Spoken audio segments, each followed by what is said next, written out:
When glancing back in time into the more modern history of the United States of America, are we starkly reminded of the 9/11 tragedies and the War on Terror which immediately followed these horrific events. It is also clearly recalled how the majority of Americans fully supported the Bush administration's response to 9/11 by the American invasions of Afghanistan in 2001 and then later Iraq in 2003. Going back even further in American history, do we come to the era of the Vietnam War, and here we are also reminded of how unpopular this war was among the general population, spanning from all avenues across the entire United States. It is also interesting to note that on December the 1st, 1969, during the height of the Vietnam War, the United States government issued the draft, which randomly called up young men to be sent to fight in the war in Vietnam. Even though these young men had no other choice than to fight on behalf of America or be faced with imprisonment,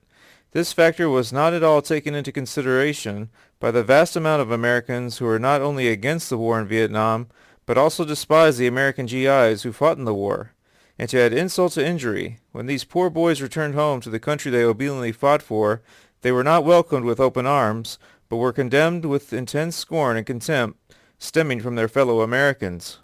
However, in the aftermath of 9/11, young men and young women volunteered to fight for their country in the spirit of defending democracy and fighting for freedom, and in turn were promoted by a large percentage of Americans as patriots. So what changed? Why were Vietnam War vets spit upon and called baby killers, while Afghan and Iraq War vets were looked upon favorably and given the title of American heroes? The following presentation will attempt to dissect this dichotomy and hopefully bring awareness to the reality of how the War on Terror was in fact very unpopular with much of the American public, yet was sold as a just cause by the U.S. government and was also propped up and positively promoted via the mainstream media. But before we address the wars in Afghanistan and Iraq, let us begin with the war in Vietnam.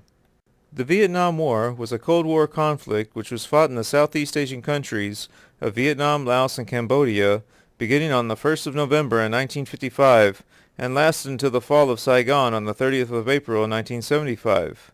Though Laos and Cambodia were involved in this war, the main struggle, however, was fought primarily between North Vietnam and South Vietnam. North Vietnam was communist and fought against the South Vietnamese and United States forces by installing an armed and militarized organization known as the Viet Cong, who used both guerrilla tactics as well as more conventional methods in their means of warfare. Though North Vietnam was supported militarily by both the Soviet Union and China, with the hopes and intentions of building up and expanding communism in Southeast Asia, the Viet Cong took their orders directly from Hanoi, the seat of government in North Vietnam. The Viet Cong were also known as a part of the People's Army of Vietnam or the North Vietnamese Army. The Viet Cong made demands for the unification of both North and South Vietnam, along with calls to drive out the Americans, as well as to overthrow the South Vietnamese government, which was backed by the U.S. government. Eventually, after the collapse of the South Vietnamese government following the fall of Saigon in 1975 to the North Vietnamese Army, the Communist Party of Vietnam reunified the country, and North and South Vietnam were merged to form the Socialist Republic of Vietnam on July 2, 1976. The total number of casualties in the Vietnam War is not entirely certain, but it has been estimated that nearly 2 million Vietnamese civilians on both sides were killed, along with the deaths of over 1 million North Vietnamese and Viet Cong fighters, with between 200 and 250,000 South Vietnamese soldiers who also died, and the United States government, for its part, lost over 58,000 of its military personnel who also fought in the Vietnam conflict. So even if there is no official count of the amount of casualties, I believe it is safe to say that when including all parties involved, over 3.2 million people died as a result of the fighting spanning across a 20-year period that is known to history as the era of the Vietnam War. Though the United States suffered far fewer casualties than the Vietnamese, this doesn't mean that the Vietnam War was a victory for America. Ultimately, the communist forces of North Vietnam achieved their objectives, and North and South Vietnam were merged into a socialist state, something the U.S. government was supposedly trying to prevent through their military involvement and presence in Vietnam. When the war was officially over, and the American soldiers who fought in Vietnam returned home to the United States, they weren't received back with the same warmth and celebration as were other veterans from the previous wars, such as the Korean War and World Wars I and II. Instead, the Vietnam veterans were despised and insulted by the anti-war protesters, and were even looked down upon by other people who supported the war, but disrespected the veterans for losing the war. Being held in contempt, there was no welcome home parades or celebrations honoring their service. As a result of this social approach, many veterans found it difficult to find work, and many became homeless. In addition to their poverty and the discrimination coming from their fellow Americans, the vets were also left to cope with the mental anguish caused by the horrors they experienced during their tour of duty in Vietnam. During the 1970s, mental health issues were not properly understood, and the veterans were forced to deal with their problems all alone, which in turn led to even more challenges for the vets, with many turning to drugs as a result. Over time, however, public opinion began to change towards the veterans of the Vietnam War, and during the 1980s and 1990s, more recognition of their sacrifices were acknowledged. Various programs and support groups were established to address the physical and mental health needs of the Vietnam veterans, and today they are generally more appreciated and recognized for their service. Now, when it comes to the War on Terror, which was birthed in the aftermath of the tragedies which occurred on September the 11th, 2001,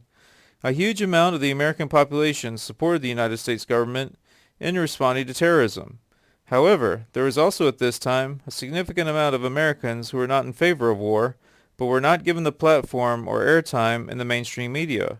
For during the early 2000s, the alternative media did not have the online following it does today, yet even now there are attempts to block alternative viewpoints by canceling anyone who disagrees with the official stories presented by the legacy press. For at the birth of a new millennium, the inception of a new type of personal communication also came into focus. The internet was just over a decade old in 2001, and personal blogs were just beginning to rise. But immediately following the events of 9/11, many websites would be created dedicated to exposing the stories behind the headlines, as well as a barrage of conspiracy theories which would also flood the World Wide Web. For now the War on Terror would not just be waged on the battlefield with soldiers and artillery, but it would also spawn a psychological warfare in which the goal would be the conquering of the human psyche. Within a month of the attacks on the World Trade Center and the Pentagon, the United States government launched a war against Afghanistan, which was a country believed to be hosting Osama bin Laden, the supposed mastermind behind the terrorist attacks on American targets. It was also at this time that patriotism in the United States went through a rebirth, and for a moment everyone in America put aside their differences and the entire country came together as one. But this would be short-lived, for with the invasion of Iraq in 2003, the little voices of dissent were beginning to be heard. Though still on a high from 2001, many Americans supported George W. Bush's war against Iraq, yet at the same time many were questioning the authenticity of the official story of 9/11, with cries of the attacks being an inside job rising to the surface of American pop culture. Though these rumors have been disregarded by the mainstream media, the growing alternative media continues in its critique of the events surrounding 9/11 and has continued in its opposition to and defiance against the various U.S.-led wars beginning from 2001 and onwards. Now, when it comes to the veterans and those who died fighting in the War on Terror, they have been celebrated as American heroes. However, the same government that sent these brave men and women off to fight and die for freedom and democracy is the same government that has not been there to support the veterans when they came home maimed and psychologically broken. For the facilities to treat the Afghan and Iraq War vets has been far below the standard of care one would think would be there, waiting for the people who sacrificed so much for the country they so dearly loved.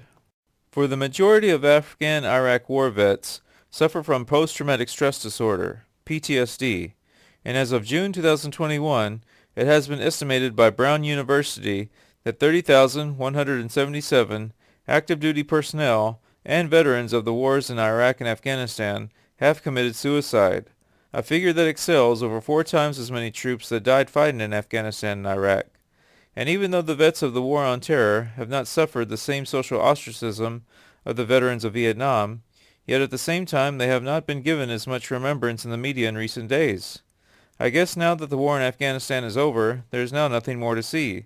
and thus the memories of our fallen heroes are now vanishing away. In conclusion, the war in Vietnam was at the time very unpopular with the American public, and if it were not for America experiencing terrorism within her borders, I suppose too that the War on Terror would not have been as readily accepted as it was by the majority of the citizens of the United States at that time.